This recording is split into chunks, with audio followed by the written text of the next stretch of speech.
Chicken প্রেমীরা সব কোথায় বলো তো? চিকেন দেখলেই যাদের জিভে পানি চলে আসে তারা এক্ষুনি চলে এসো, কারণ তোমাদের জন্য অপেক্ষা করছে একটি ফাটাফাটি চিকেন রেসিপি। বিরিয়ানি, পোলাও, পরোটা বা নান যেটা দিয়েই খাবে, একবার খেলে আঙুল চাটতেই থাকবে। তো চলো তবে রেসিপিটি শুরু করি। এখানে আমি 1 কেজির মতো চিকেন নিয়েছি। চিকেনগুলোকে একটু বড় বড় পিস করে কেটেছি। চিকেনের মধ্যে লবণ, পাতিলেবুর রস, হাফ কাপের মতো টক দই, হাফ চা চামচ গোলমরিচের গুঁড়ো, হাফ চামচ জিরে গুঁড়ো, 1 চামচ ধনে গুঁড়ো, হাফ চামচ গরম মশলার গুঁড়ো আর 1 টেবিল চামচ আদা রসুন বাটা দিয়ে চিকেনের মধ্যে সবকিছু খুব ভালো করে মিশিয়ে নেব। এই মেশানোর কাজটা খুব ভালো করে করতে হবে।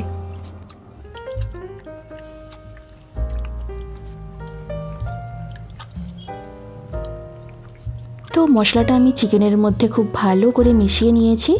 এরপর ঢাকনা দিয়ে চিকেনটাকে আমি 1 ঘন্টার মতো রেস্টে রেখে দেব।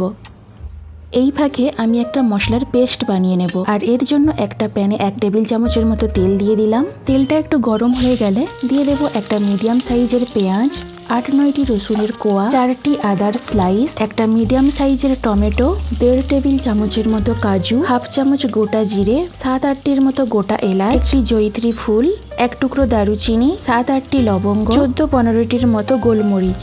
তোমরা চাইলে এখানে পোস্ত, 4 মগজও দিতে পারো। তো এরপর সব গোটা মশলাগুলো কিছুক্ষণ ভেজে নেব।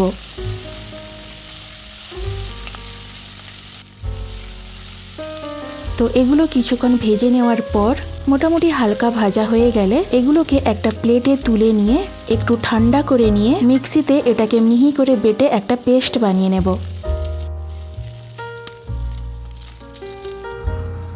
এই যে দেখতেই পাচ্ছ, মিক্সিতে এটাকে আমি বেটে নিয়েছি।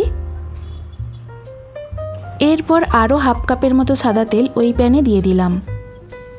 এদিকে 1 ঘন্টার মতো চিকেন ম্যারিনেট হয়ে গেছে। তো প্যানের মধ্যে তেলটা একটু গরম হয়ে গেলে একটা চিকেন পিস নিয়ে প্যানের মধ্যে দিয়ে দেব।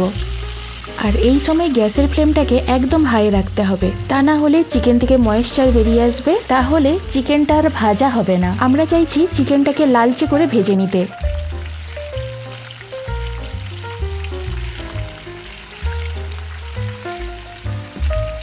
দেখতে পাচ্ছ চিকেনের মধ্যে কত সুন্দর একটা কালার এসেছে। চিকেনের 2 দিকেই এইভাবে লালচে কালার করে ভেজে নিতে হবে।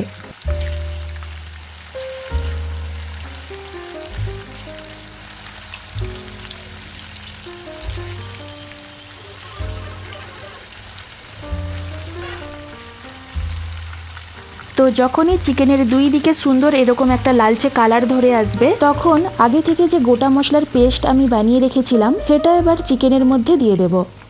এরপর একটু মশলা ধোয়া পানি দিয়ে চিকেনটাকে বেশ কিছুক্ষণ ধরে কষাতে থাকবো।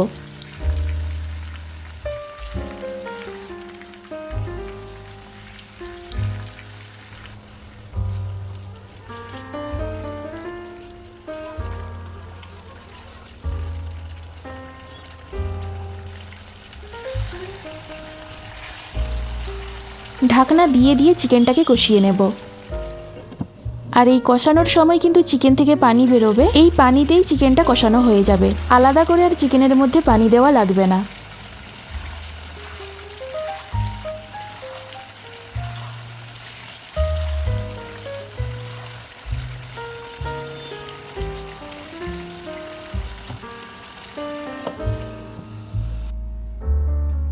তো দেখো, আমি প্রায় 5 থেকে 6 মিনিট ধরে চিকেনটাকে কষিয়ে নিয়েছি। দেখতেই পাচ্ছ চিকেন থেকে তেলটা উপরে উঠে এসেছে, মানে পানিটা শুকিয়ে চিকেনটা একদম ভাজা ভাজা হয়ে গেছে। তার মানে চিকেনটা খুব সুন্দর কষানো হয়ে গেছে।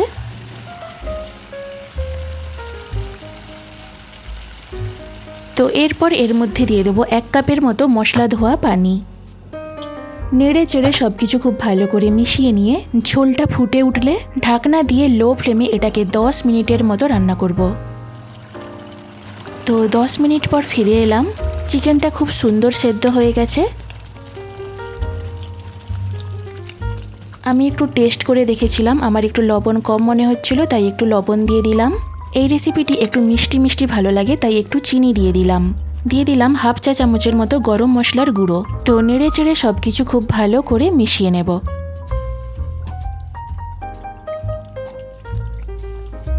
এরপর দিয়ে দেব 1 চামচের মতো কসুরি মেথি। মেথিটাকে আমি শুকনো খোলায় একটু নেড়ে চেড়ে গুঁড়ো করে রেখেছি। আর দিয়ে দেব একটু ধনেপাতা কুচি। আবারও সব কিছু খুব ভালো করে মিশিয়ে নেব।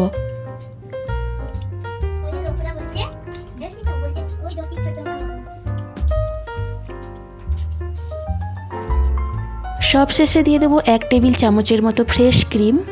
এই ফ্রেশ ক্রিম না থাকলে দুধের সর বাড়িতে থাকলে সেটাও দিতে পারো।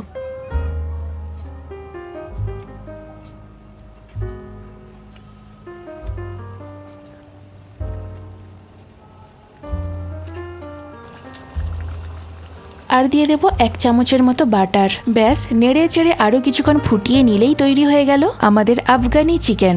এই তো নামটা আমি তোমাদের বলেই ফেললাম, এটাকে কিন্তু বলে আফগানি চিকেন। এটা খেতে এতটাই টেস্টি হয় যে একবার খাবে সে বারবার এটাই খেতে চাইবে। ওহ, এর স্ট্রাকচারটা শুধু দেখো, কত লোভনীয়, দেখলেই জিভে পানি চলে আসবে। চিকেনের অনেক অনেক রেসিপি আমি আমার চ্যানেলে আপলোড করেছি, যেগুলো কোনোটার চেয়ে কিন্তু কোনোটাই কম নয়। সেগুলো চাইলে তোমরা আমার প্লে লিস্ট ডেলিশিয়াস চিকেন রেসিপিতে দেখে নিতে পারো। এদিকে দেখো, চিকেনটাকে আমি 5 মিনিটের জন্য স্ট্যান্ডিং টাইমে রেখে দিয়েছিলাম। চিকেনটা দেখতে এতটাই লোভনীয় হয়েছে যে আমার আর তর সইছে না। আমি এখন এটাকে গরম গরম পোলাওয়ের সাথে পরিবেশন করব। পোলাও ছাড়াও বিরিয়ানি, নান, পরোটা, তন্দুরি রুটি বা ফ্রাইড রাইসের সাথেও পরিবেশন করতে পারো। তো বাড়িতে অবশ্যই একবার এই আফগানি চিকেন রেসিপিটি ট্রাই করো। আর রেসিপিটি তোমাদের কেমন লাগলো অবশ্যই আমাকে একবার কমেন্ট করে জানিও। আর এরকম আরও অনেক অনেক চিকেন রেসিপি বা বিভিন্ন ধরনের রেসিপি পাওয়ার জন্য আমার চ্যানেলটিকে সাবস্ক্রাইব করে নিও। আমার চ্যানেলটি সাবস্ক্রাইব করলে আমি আমার চ্যানেলে যখনই যে কোনো ভিডিও আপলোড করব তাহলে সবার আগে নোটিফিকেশনটি তুমিই পেয়ে যাবে। তো আজ এই পর্যন্ত, দেখা হবে পরবর্তী কোনো রেসিপি নিয়ে। সকলেই খুব ভালো থেকো, সুস্থ থেকো।